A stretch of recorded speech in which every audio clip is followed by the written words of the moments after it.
I'm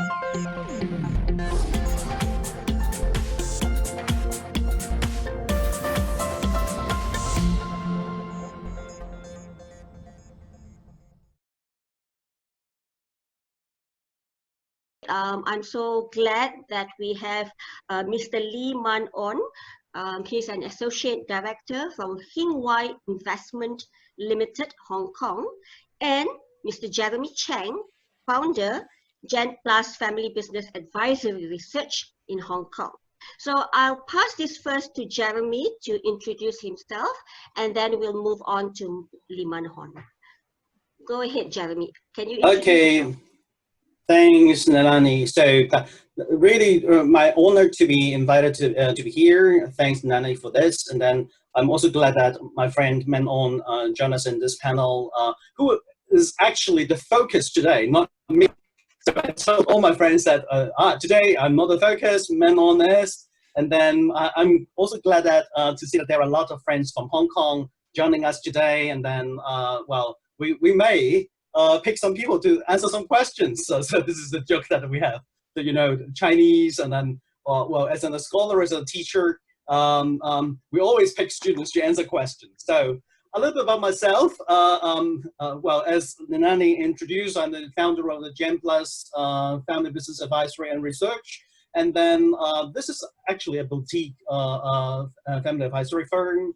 Well, and as a scholar in the area of family business for over 10 years. So well, you know, when you do research and if you don't put all this into practice, this is a waste. And then you always would have to see how the practices act out in the real world. So this is why I set up this little advisory firm to see how to help my friends and some of the families in the region with a number of things like family governance and et cetera and et cetera. So this is a little bit about myself. For the time being, I will share more as we progress, and let me pass the time to Manon. Hi, thank you, Jeremy. My name is Manon Lee. I'm from Hong Kong. I was fortunate to have met Jeremy through the Hong Kong UST MBA program, and that's how I got to know him and Leilanie, and I was generously invited to contribute on today's talk. I think most of you would, my family is best well known as the Bank of East Asia family. And we are on the 6th generation now in Hong Kong. And I'm glad to share some of my family's stories and some advice that I had along the way and some of my experience today. Okay, thank you so much, Manon, for the introduction, and thank you, Jeremy. So let's go to the first question that I have for you, Manon. Can you roughly describe to us what are the challenges that you face as a rising generation in a century-old family business? Mm-hmm. I think that points to a lot of incumbent issues that lots of family offices face today. Like many family offices, as well, especially a Chinese family office, we have a huge family. Maybe I could talk about this, how I'll give you an idea how big my family is. Maybe not as big as Mahash's family. I know you're there, Mahesh. So,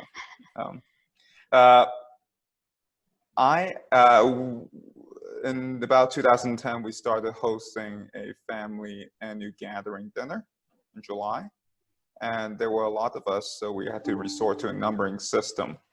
My number is 11213, meaning that I'm the third born of the firstborn of the 12th born of the firstborn, and the first branch of the family. And there were 9 branches of the family. And my grandfather was number 12. So if you multiply that, go back up, and we are now down to the 6th generation of the family. There are a lot of family members, and there are quite a few that I don't know, have not met myself, or have not gotten to know very well. That being said, the family office, is both business and family, and there is a lot of potentially lots of different opinions, and it's one of the challenges for a lot of family offices to get a united front and go forward together. And luckily, our family is very blessed to be able to maintain that harmony and that unity, and allow for us to do good work for the family. Mm-hmm.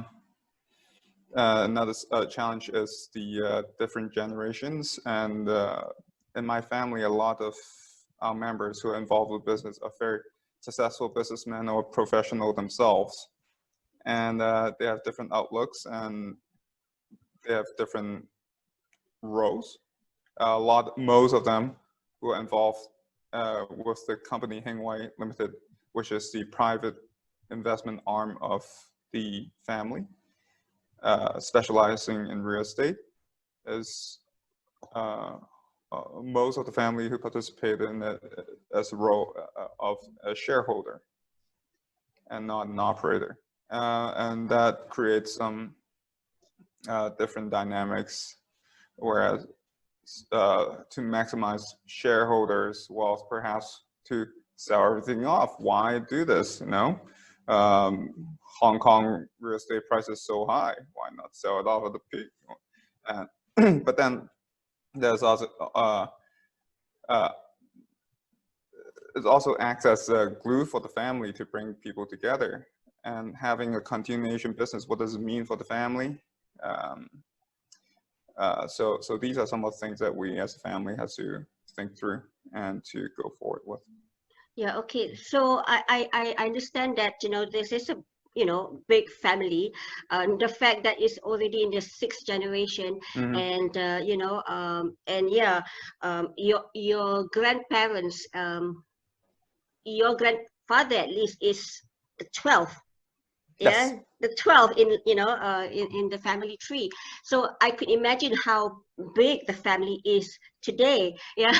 And that is, you know, looking back only, you know, 3 generations up. But you know, if we go further up to, you know, the 1st generation and all that, that's a really big family. So how do you, with all these challenges that you have in terms of, you know, some are in the business, some are not, some are shareholders, some are even professionals, perhaps working elsewhere. How do you balance the harmony, you know, for the entire family? Well, that's well, that's part of the things that we do in Hengwai here, which is to bring the family together. Like I said, we have started family traditions to get people together. But as this goes on, I hope to involve other generations of the family to become more active, to get together, and well, first to get to know each other better on the personal level, and then perhaps if there are other ways that we could work together on the professional level, then that could be explored. But there isn't very much conflicts or any causes of disharmony like some other families. So yeah, okay, quite thank manageable you. for us. Right. Okay. Thank you so much, Maan On. So I'm gonna go to Jeremy and ask him, how is the situation in Hong Kong family businesses there? You know, how he sees it over there, given the fact that we do understand that there are many family businesses in Hong Kong, which is somewhat maybe not as I wouldn't say old, but as matured as your family business, yeah. But I know that there's many which is in their 2nd, 3rd, and even the 4th generation. So Jeremy, if you could roughly give us an overview of what the landscape is in Hong Kong. Right. Thanks, Leilanie. So, but then as a scholar, so we usually would not be that obedient. So when the host asks you the question, you always answer something else. So but then the first thing that I would like to comment on is what Manon has shared with us. So we touch upon the concept of family office. And then Manon mentioned a lot of good stuff that he has been doing within the family office, well, hosting the putting the family together, using the family office as a glue to keep different branches and then different stakeholders together, and then you know, trying to protect reputation of the family. And then what I'm just adding on is obviously for the family office itself, many of the people would like to see it as a financial management part of it, the function of the financial or wealth management or investment itself. But then in the research of myself and my colleagues like Roger King at the Hong Kong University of Science and Technology, we are indeed seeing that family office can take much more roles in the way that to keep the family and to keep the business over a century. So Menon has shared with us already the role that how a family office can keep the family together, and then it is really interesting. So we can see Menon and Mahesh here today. Sorry to mention you, Mahesh, but then we often see in Hong Kong's century-old family business, we see one phenomena, and this is by the name of pruning. Pruning means at the second or the third generation, one branch would buy out the other branches so that we keep the unified voice within the family and in the business system. So Menon, sounds like your family is an exception. So you take a very different model by the name of cluster. You built a very nice portfolio, and then each of the branch has a stake on each of the business you built. And then I guess Mahesh has a very different model. Well, I'm not quite sure if Mahesh is is open to share, but then we will talk about that later. But then back to Leilani's question. So Hong Kong family, well, of course, we suffered a bit of issues in the past, so that we do not have as many of the century-old family business in Hong Kong. Well, as we compared with our counterparts like those in Japan. But then I think there is a mentality that we hold in the Chinese or Hong Kong families, which is by the name of equal inheritance. By equal inheritance, we try to pass the asset or the company along all the next gen. So the first son usually get a little bit more, and then but then for other sons or daughters, sometimes daughters, not all of them, will get an equal share. So this will create a problem as we go from first generation to second generation, and from second generation to third generation. Like if you can imagine in a Menon's family, well, there are over the hundreds of family members, and each of them will hold something like 0.5 or 0.9% of the business itself, and it makes the decisions in the business so harsh to maintain. And then it would be even harder to achieve the so-called agile leadership in this kind of a situation. So pruning is one of the ways we solve it. Okay. So let me stop here. Yeah. Yeah. Okay, Jeremy. So as you were saying, a lot that you see in Hong Kong are doing that pruning strategy. Yeah, as the family gets bigger, yeah, and the wealth gets greater. But I also understand Man On's family takes a different approach. And maybe my next question, yeah, to Man On would be, what is the thinking or the objective behind going against yeah what most family businesses are doing, hence getting more people involved, yeah. So what's the objective and the thinking behind what, for example, this Hingwai Investment Limited is trying to achieve with regards to bringing the family together and preserving wealth? Right.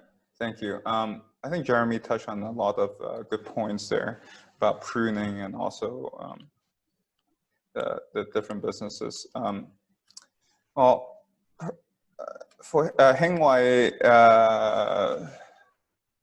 it's an old company, and we have a lot of shareholders, but not not a lot of people that are actively involved. So I think that goes back to the Chinese mentality of self-reliance, and perhaps even not relying on some certainty of say, the family business or family inheritance. Like my grandfather told my father when he was graduating that he has 3 choices of occupation that he can choose from: accountant, doctor, or lawyer. Choose one. For them, it's a iron rice bowl, so to say. That means that your livelihood will almost certain. There's job security there for you. No matter what happened in the world, pretty much there will be job security. That is the most important for them. So a lot of the family members has become professionals. My father, a lawyer, and has perhaps a lot of them found success either in their own professional or area, or they have moved on to doing business or either politics. And a handful of them had come back to contribute to the family business. But right now, there's not a lot of people that are actively contributing to it, except for, say, the last generation, the board of directors that are a little more hands-on than the others. However, that also means that the family office is susceptible to lack of care, or to word better, it's a little bit old-fashioned, a little slower, not agile, like as we would like, as Jeremy has mentioned yourself. I give you a little example that we had in the last 2 years, a board member who has passed away due to old age, and we were trying to replace him, but we were having trouble because our article association was dated back to 1930s. That require a permanent director, which is, there's no such thing anymore. Luckily, we were able to go back into legal documents and find that there was one changes in the 70s, and then we rectify it and then reinstate a new director and so on. But just to give you a sense how old it is, and some of the infrastructure of the business could be neglected. And for me, I see there's great potential for this family office to turn a new leaf and to harness the network and the asset that is in the form of the new generation to revitalize Heng Wai and to drive it and modernize it.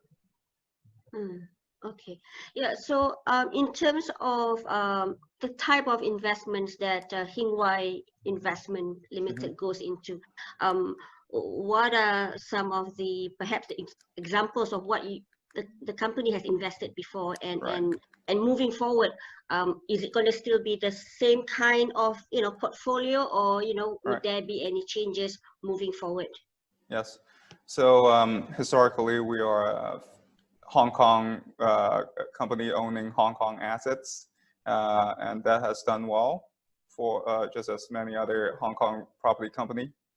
However, we recognize that there's a lot of risk, downside risk, in Hong Kong properties in the last decade, and we have since diversified our portfolio into the UK office market, and luckily we've done that, and that has been performing now greatly, especially when we are having a lot of trouble in retail and tenants in Hong Kong. Okay.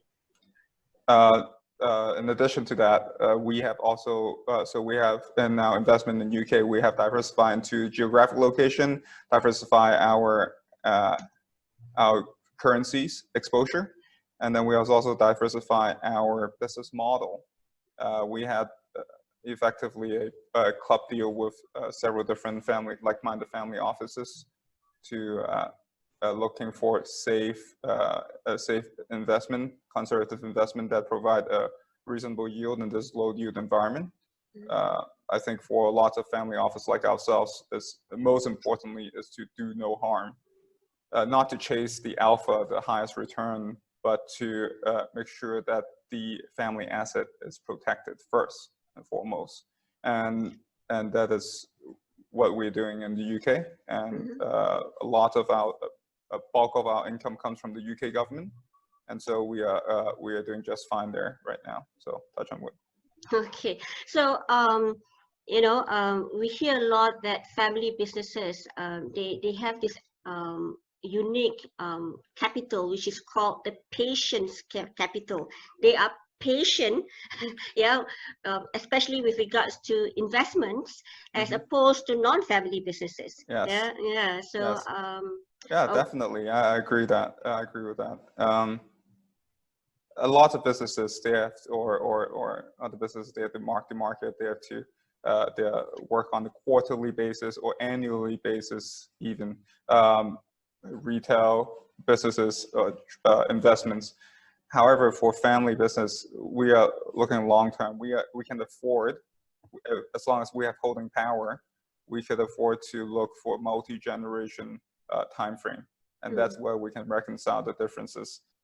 Is a sort of a delayed gratification. Could we? Is there a way that we could work on those? Say, just hypothetically, we could amalgamate different sites over long term, and we don't need to be eager to grab those parcels of land or parcels of buildings when the prices are too high or whatnot. We can afford to wait, and that's where I guess your patience capital comes in, right? Yes, yes, exactly. Okay, so Manong, take a little break. I'll ask a question back to Jeremy. Yeah. So Jeremy, with regards to family office in Hong Kong, we hear Manong's side on what is their appetite with regards to investment. How is it in Hong Kong for other family business family offices? Yeah. How is it sprouting right now in Hong Kong? I know it's rather matured as compared to other Asian countries, yeah. But what are mostly their appetite with regards to investments? Well, I think in Hong Kong, I mean, for family offices, we're quite diverse in terms of the investment appetite. And then, of course, because most of the entrepreneurs who found their family offices are still having an operating business on hand, and then and large part of their wealth is still focusing on the operating business itself. It would be a slightly different perspective that they hold. So in a way, like Manon's family or like other families that I know who have their own family offices, they use the family office to manage part of the assets that comes from the operating business itself in a way. Well, they have the dividends, they channel it back to the family office, and then they use the family office to invest in some other asset classes so as to balance the risk underneath. But at the same time, I also see there is a bias because they're so good at a particular industry, like in the real estate sector. They tend to invest using their family assets in also in the real estate as well. So one of the reasons is being the expertise that is required of being groomed inside the family itself. Like Manon, he grew up in a family that is pretty much focused on the real estate, and then he got the knowledge of it, and then it's sort of shaped the expectation of, well, in the future, I will be taking part of the real estate portfolio, and that's why I will have to get some sort of the knowledge in that. And this is one of the reasons. And another reason is, still for the time being, when you are talking to, I mean, for the next generation, when you're talking to the parents who are pretty much still in the so-called operator mode, they still pretty much focus on the existing business. That will be a completely different game as you communicate to them to invest in things like disruptive technologies.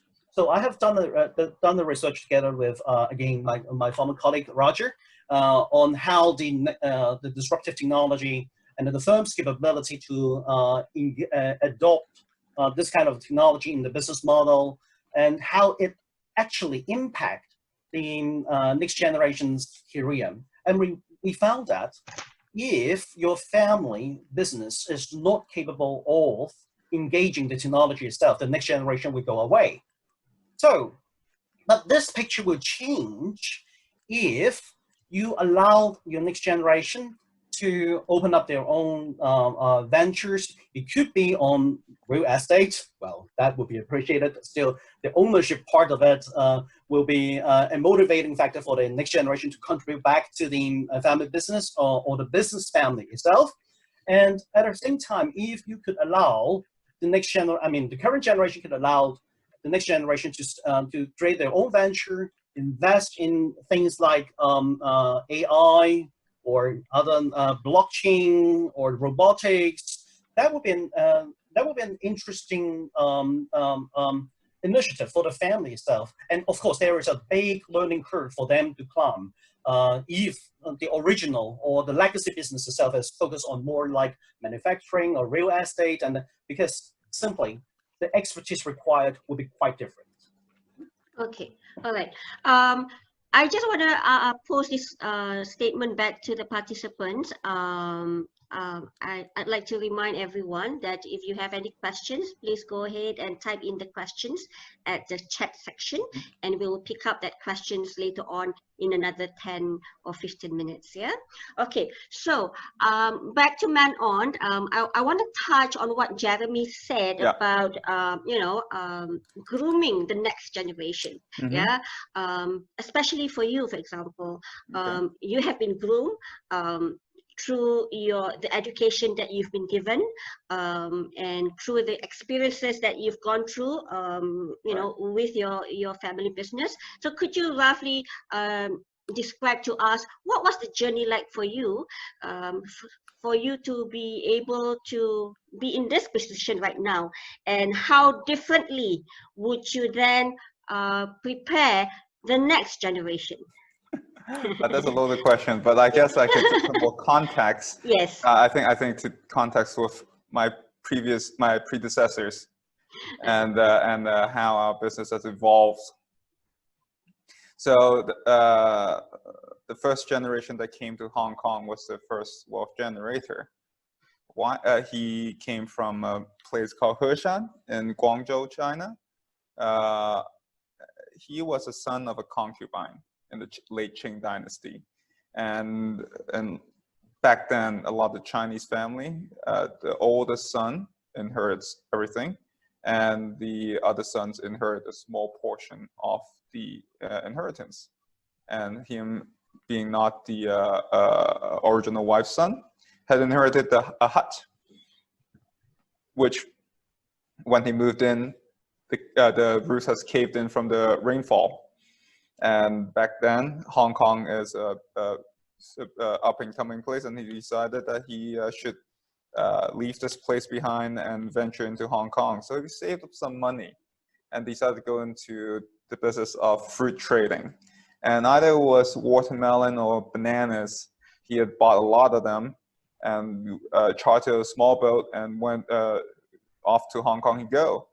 Unfortunately, he was trapped in the storm, and either the storm had the watermelon rolling around, broken them, or from the time at sea, the fruit is spoiled and he had to start again. By the time he saved up enough to go to Hong Kong, he became a rice trading apprentice, and eventually bought the company from his boss because his boss' son didn't want to take up the business. His son, my great-grandfather, understand the importance of English. And so he studied a lot of English, and then by that time, they were growing rice in Vietnam because there was there's lots of rainfall, and there is one extra rice harvest season in Vietnam. And so they got into the ship lining business as well. At that time, they had the foresight from my grandfather, he said that they they knew to incorporate each boat by itself so that they don't cross-contaminate and lose everything together if there's any incidents. And my great-grandfather was studying English, and then he was willing to pay for information back then, the English newspaper. So they found a good deal on the boat that all his competitors didn't know about because they didn't know English that well, and able to expand the business. And later on, there was finance in the form of Bank of East Asia, and then real estate, as many Chinese companies.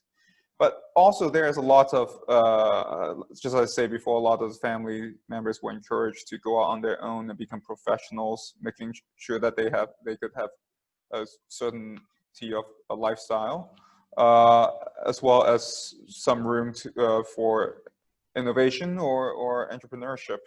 My grandfather studied to be an accountant, thinking that he would help the family shipping business. But by the time he returned to Hong Kong after studies, they already sold off the business.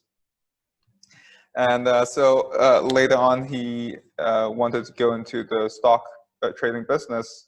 But by that time, there were only one stock exchange in Hong Kong, the Hong Kong Stock Exchange, which is very old and limited to only 60 members at that time, and it was quite inactive. So he started the Far East Stock Exchange, and within 6 months of its operation, it surpassed the trading volume of the original stock exchange, and effectively making Hong Kong into propelling it into the financial center that it is today. And later on, it was he became the chairman of the Unified Stock Exchange, chairman of the Unification of the Stock Exchange. Well, we started from rice trading into ship lining, into real estate, into stock market, into banking. So these are vastly different types of businesses. Although they grew from, you can draw the line from dot to dot. And for us right now, Heng Wai is a real estate business, and I was allowed to learn while working for Heng Wai in real estate. And right now, real estate is in the position where it requires lots of transformation. Mm-hmm. Over the years, there was lots of money printing and more to come that is allow real estate to enjoy a lot of good returns without relatively not very much work into it. But with the COVID, I think real estate really needs to rethink itself and transform itself with technology. And this is where we are at. And some of the disruptive technology or disruptive area that we're looking into, lots of cloud-based technology, blockchain, also different ways of using real estate. Mm. Say in America, there's a new, absolutely entirely new industry of cannabis real estate that is multiples of the REITs that we've seen before. Of course, there's also up and down in the REIT market there, but a new different market, different regulations, and with the technology that we have right now, we're no longer bound to one single location, and we could effectively do business worldwide a lot easier than before. Mm-hmm. Okay, so it's a lot of investing in technology, investing in making sure members of the family are equipped with the knowledge with regards to, especially now, with blockchain and AI, those are new skills mm-hmm. that is required for a family business to have, yeah? Yeah, well, the family business maybe a slow adapter of these technology, but us as individuals or us with other family members could employ or invest in these technologies earlier than the family office, and then we could propose it to the family office. Or there's a myriad of ways that we can go about it, but again, family office usually are a little slower, and that's usually the differentiation. They're a little more conservative, and probably that's why they last a little longer. But again, you know, in this world, the fast changing disruptive technology, how would that work out? Everyone is learning how as we go right now. Okay, Man On. So thank you for the explanation. I know it was a long question that I asked. I want to take some questions right now. The questions are coming in. So I'm going to take the first question from Abdullah Baasiri. Yeah, his question is, Man on the value orientation continuum, where would you describe your family leaning to? Business or family? In other words, which one comes first? Right. So definitely family first. Okay. All of our shareholders and board of directors are family members, and without their support, there would be no business ongoing. They have of course they have a family business has a little bit of a dichotomy, right? There's a family of the business. What's best for the family? What is best for our shareholders? Is it to sell the business, or are they looking for long term to invest money back into the business, invest the profit back into the business to build an even bigger business? Or do they think they're a better investor? They could just sell everything and then cash out, and then they will be better on their own. So that is, no, we need to continue to earn the trust of the family, just like in any other organizations. But definitely, family comes first. Okay. All right. So, is there anybody else who would like to ask a question? I've got another question here. Well, Leilanie, can I add on another example? I think this is a good question because, well, for many of the families that I observe and I know, well, family first or business first always come to them as a primary question, and it reflects the values that the family has. But then let's move on to other examples. So, well, Memo has a lot to share here already. But, well, I guess many of you know the Lee Kum Kee family, which is known for their oyster sauce. And then they have the same question in mind always. And then at the very beginning, I'm talking about something like 10 years ago, and they're right now in the 6th generation, like Men On, and then, well, they always come back and the family council talking about, well, how we could manage the family relationship and business relationship, and the same question of family first or business first always come back at the discussions. In a way, some 10 years back, they are talking about family first. So, which makes a lot of sense. The 5th generations, they are actively, well, they're coming back to the business, and then the 4th generation, they are still, well, taking great leadership in the business and the management itself. And the 5th generation coming back, seeing that, well, how could I contribute? So should I contribute to the business? Should I contribute to the family? And then either way could, well, how to balance all this? Well, and then the final resolution is they want people, professional managers to come in and, well, manage the business. So they think family first. Well, we can always have professional managers to manage different kinds of troubles in the business system. But fast forward 10 years and 15 years, you make a change. Right now, the motto or the philosophy is family first, business first. So in a way, they grow a very good portfolio, and then the oyster sauce or the sauce business itself is only 1/6 of their portfolio. And if they still keep on the so-called operator mentality, well, allowing family managers to make all the decisions in this different kinds of portfolios, this would be a great problem. In a way, they change the mentality. Now they focus for the business itself. They would like the business to be in charge, and then the priority should be listed by the business itself.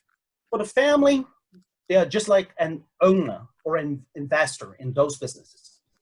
Inside the family, they will have to keep the relationship, and then they will make the decisions as an owner. So the priority is still pretty much family first, but then in a way, over the years, transitioning from the fourth generation to the fifth generation, and well, there is a change in the focus of the question, family first or business first. And actually, they're creating a system right now to balance both or to incorporate both as their priority. Okay, thank you, Jeremy, for that insight. Thank you. I will now ask another question. There's a question from Professor Mohd, and this question goes to Man On. Yeah, he says, Man On, can you describe a bit the strategic planning or long-term decision-making process that occurs in the family office or the business? Do you observe more formal or informal processes? Right. I think that's a very good question. Thank you. I think there is a lot going on both levels, both informal and formally. I operate in both levels. Informally, that's where a lot of creativity and lots of driving force originates from. We have lots of small groups and committees where we investigate or research or to drive our investment decisions as well operation decisions. Like the one that I mentioned earlier before, the UK investment strategy. That originated from a small group discussion that eventually materialized on the board meeting and investment strategy that we brought other families along together with. But both levels, informal and formal, needs to be worked, and one cannot work without another. But in terms of the business strategy development, it starts from the informal level first, and then needs to be hashed out before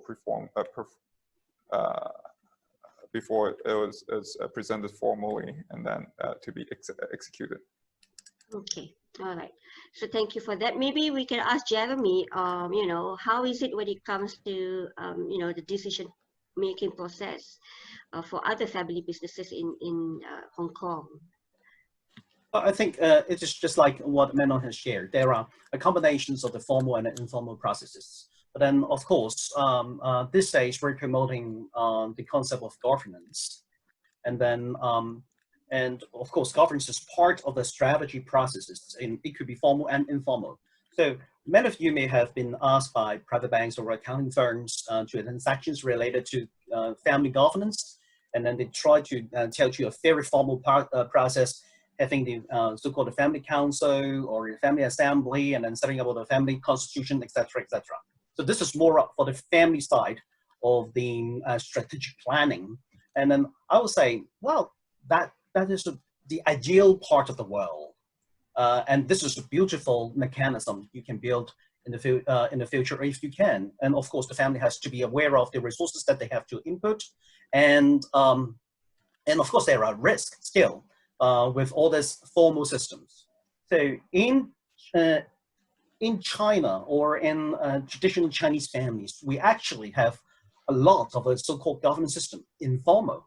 Well, what we call in Mandarin, 家训, or the family house or 祠堂.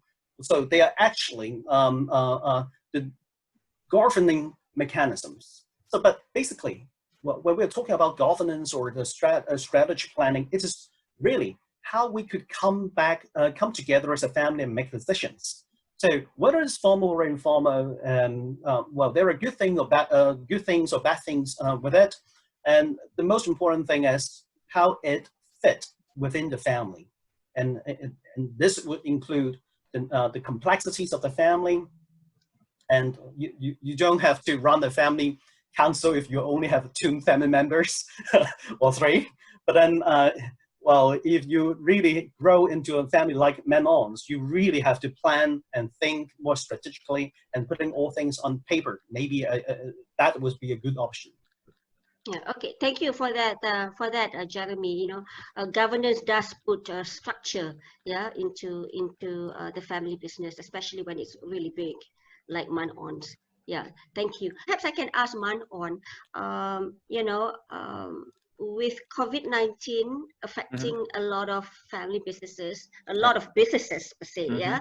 But how so, especially for family businesses, how are they maneuvering around this major change, you know, with regards to, you know, what happens to the economy, what happens to the family, and so on and so forth? Right. How do you see it impacting family businesses? It's affecting family business. I think I'd say like similar to many businesses, many who manages assets. We all moved online. We're in Zoom right now. I have been using Zoom for the last 4 or 5 months.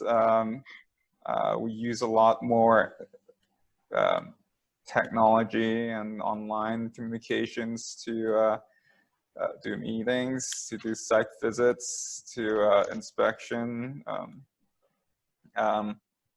Yeah, we use a lot of different channels of communications now. And with the COVID, actually, sometimes we experience better attendance, better participation, because everyone's stuck at home and everyone could jump on Zoom easily. So yeah. So we're all moving towards more technology, yeah, to get things done. Yes. Jeremy, what are your insights like where with regards to other family businesses, especially through your research? What have you seen with regards to research on family businesses post COVID-19?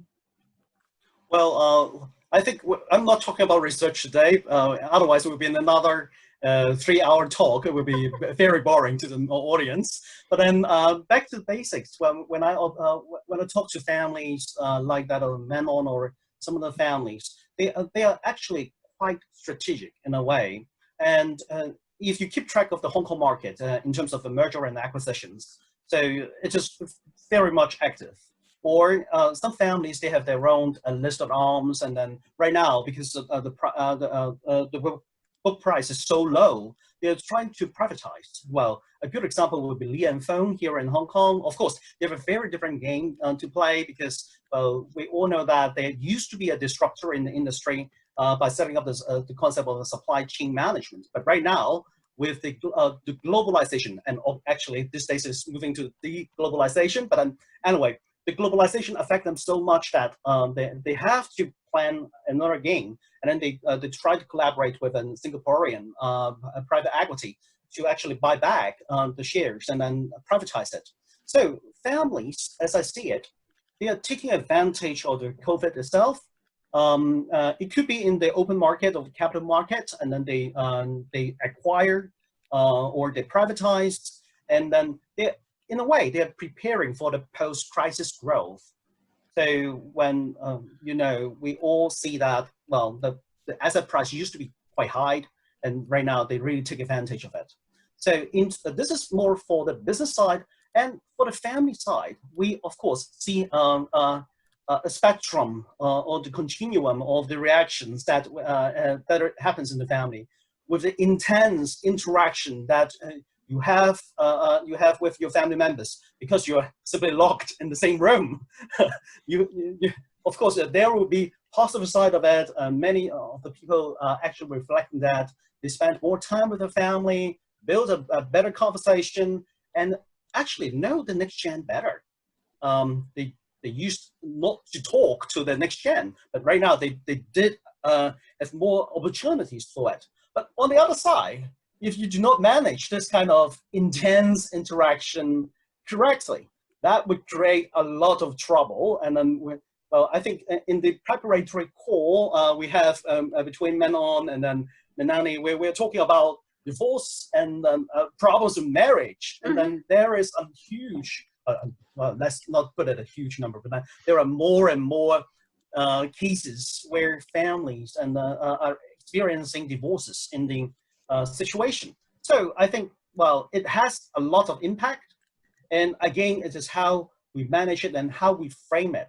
So by framing it is really, are we trying to go back to the old day, or are we creating a new world for ourselves? And it is how we should be moving ahead with this this situation. Okay, thank you, Jeremy. Thank you. I don't see any more question, but I have one final question for Manon. Yeah. So the question is, what would be your advice to other family businesses who wants to set up a family office? Well, first, I think most importantly is to define what the purpose of setting up a family office of family businesses. Is it a preservation of wealth, or is it a bringing family together? Is it somewhere between both? Is it a continuation of asset or business, or even bringing down a mode of growing up, or a mode of learning for the next generation? So that needs to be properly defined before setting out to do so. Most likely, it's a bit of everything. Of course, you need to find some legal and family office experts such as yourself and Jeremy to advise you along the way. Make sure that you are structuring your family office as you intend the end result to be. Jeremy. Right. Yeah. Right, thank you. And then I think just want to add to a few comments on what Manon has shared. I think this is great. And then I think for a family office should be really functional, and then to be an effective structural tool for family to manage their own assets and then to manage the human and social capital. It is really, really important for the family to observe the principles of engagement and disengagement. So engagement, we all know already. So you have to let the next generation or the rising generation to come in, listen to the voice. Maybe, well, a good way of doing that is let them to come up with a name of the family office itself, which is, well, a very good story for to tell others. Well, this is made. The name is come up by my son. And this is something really, really wonderful. But then when I say disengagement, it is always important. This is not only for the family business, family itself, family office itself. It is also for the family business. Well, we see that from century-old families, family business. If a family does not have a so-called exit mechanism, where, well, family members who are not engaged or not interested at all in the business, and then they have to wait to sell their shares, and then not to go into the court as a way of resolution. So I think this is the same thing for family office. So family members should have a way to exit if it is not the way that they want to engage with the family. Well, by the way, family is a family. You always keep your family membership, but then whether family office membership or family business membership is a must. It's just a question. We should always bring back to the family and then discuss it. So this is what I have in mind. Okay, thank you so much, Jeremy, for that. So Manon, would you like to say anything else before we end the session today? Any advice that you'd like to give to the next generation and to the participants here? Yeah, I think looking back into my family history and the story that I shared about my predecessors, to me, it's a story of building yourself up, developing yourself, and to go into the world and try to succeed. And every single time along the way, in every different generation, they had leverage on top of where the last generation has taken the family to, and it's sometimes for larger families or well-to-do families, it's easy to think about just keeping the business as is, or coasting a little bit and not rock the boat too much. But they should remember that their family, a lot of the families who have gathered wealth in the first generation had done so, taking huge amounts of risks, and they should not forget that. And this is even more so in this world of disruptive technology, that things are changing exponentially faster than before, and perhaps this is a certain level of risk-taking and entrepreneurship is needed to maintain the family business success. Okay, thank you, Man On. There's one last comment that says, thank you for taking the time to share your wisdom with us. That was from Kini Tikare. Yes, Yeah. bless you. Okay, so with that, I'd like to end the session. Thank you to all the participants who has stayed all the way from 3 o'clock until now, 4 o'clock. I'd like to also thank Jeremy and certainly Lee Man On, yeah, for your time and your wisdom with us today. So thank you so much, Jeremy. Thank you, Man On, for your time. And thank you to everyone. Thank you very much. Yeah, okay. So with that, thank you and have a good day. I am Leilanie Mohd Nor. This is the NextGen series brought to you by the L Space, the Learning Space, an initiative by BinaPavo. Thank you so much. Bye-bye.